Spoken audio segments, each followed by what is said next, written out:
Thanks for joining me again here at Herzography. I've had some great questions on using a slow shutter speed, so let's talk about this. Also, please stay to the end of the video for a very important tip.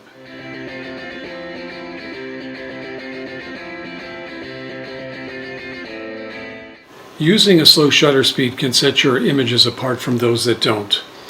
When you slow the shutter speed down, you start to create images that can have a surreal or perhaps an artistic look. So having a long exposure can draw your viewer's attention into the center of the image.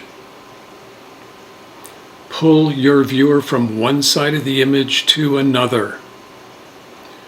Soften and smooth out the look of water.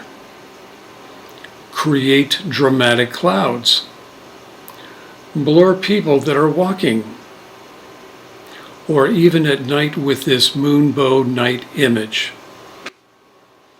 When using a slow shutter speed technique, there are a few tips to remember.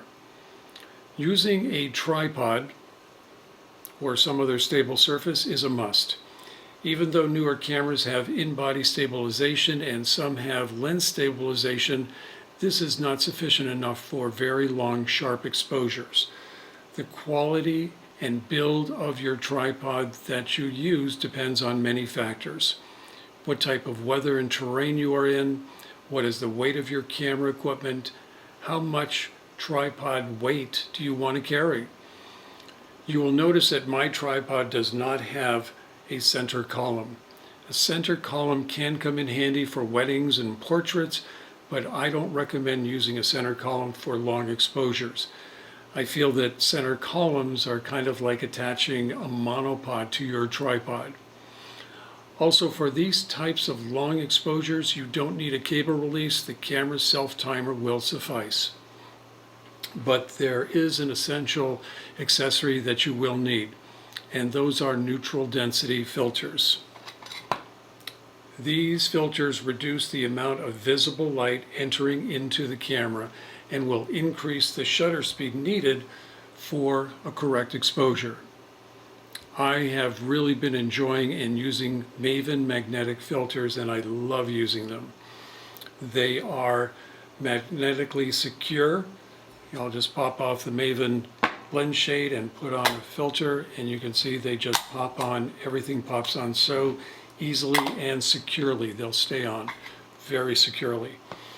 They are color coded, which you can see here, and they are tactile coated for edge coating, so that way you can reach into your bag even at night and feel the edge to see which filter you are grabbing onto.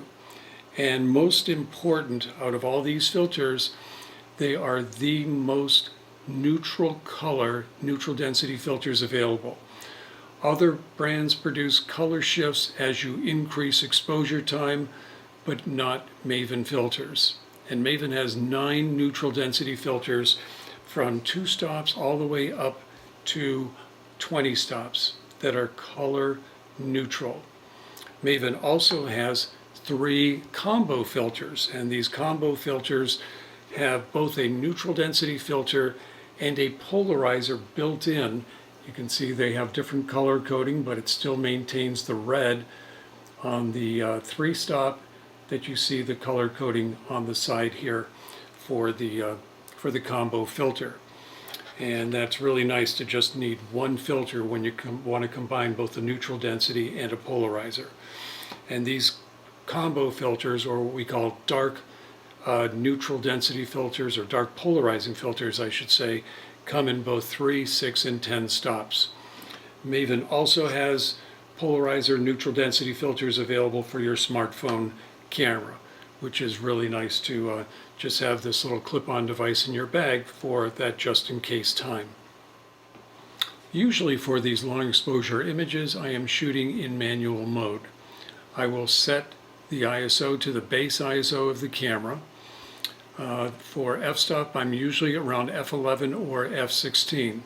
The only thing left to determine is the shutter speed, and I will usually use an app like Long Exposure Calculator or Photo Pills, but there are many apps available that do the same thing. So for example, if your shutter speed is 125th of a second with no neutral density filter, and let's say you decide to use a 10-stop ND, your shutter speed will increase to 8 seconds. Now, depending upon the movement of the water or clouds or lights or people that you wish to capture moving, I might decrease the neutral density to maybe a 3 or 6 stop, or perhaps I would increase to maybe a 15-stop ND. But remember, each time you decrease or increase the ND by a factor of 1, you are affecting your exposure by 2 times. So in this example, a 15-stop ND would now mean that I would set the exposure time to 4 minutes and 22 seconds from 125th of a second. Make sure your tripod is stable and secure. This is a must. You might need to put some rocks in the tripod bag or that's on your tripod, or even secure your backpack to the center apex of your tripod.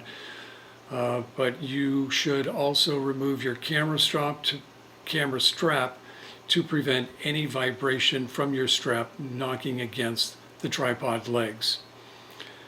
And here is now that very important tip that I mentioned earlier. Your camera probably has a noise reduction setting.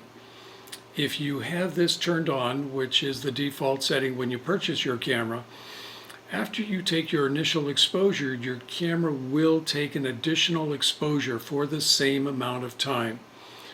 There is no image being recorded on your memory card for this additional second exposure. The camera is just doing what is called a dark screen calibration. This is to measure the noise that could be produced during a long exposure, and the camera subtracts that noise from your information and your image before it is saved to your memory card.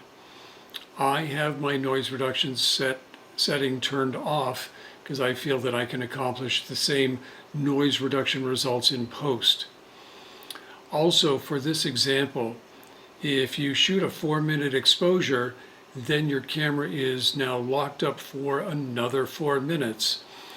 I'm not that patient in waiting for this to be done. And if you shut your camera off during the dark screen calibration, thinking that it will just cancel the calibration, that will not work. Your original image will not be saved and you will lose it. Well, thanks again for watching this video. If you enjoyed it, make sure to let me know by giving it a like, and if you haven't already, feel free to subscribe for more.